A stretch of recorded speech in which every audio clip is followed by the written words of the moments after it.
Hey everybody, here we go. We are at the Barton exterior now, and I wanted to make sure I did a video of this because they did some things here that you don't normally see in a home. These are options that Lemons have added. So we did a lineal trim in place of shutters around the windows to give it a nice modern look. We've got a clay color going on here.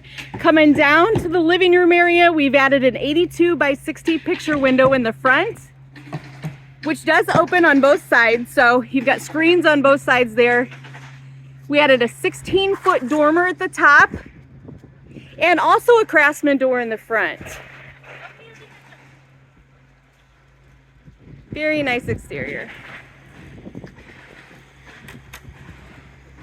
Brittany's going in to check out this half now. This is the living area half, or the dry half. Sometimes that's what we call it. And what that means is when you hear me talk about dry half and wet half, all of the plumbing is on the other half that we've already walked in. So you saw a couple videos with the bathrooms and the kitchen. That's where all the plumbing is. That's the wet half. Here we are at the dry half. So exterior starts off in most cases just plain, and then you make it yours by adding the different options such as the window, the lineal trims, and the dormers.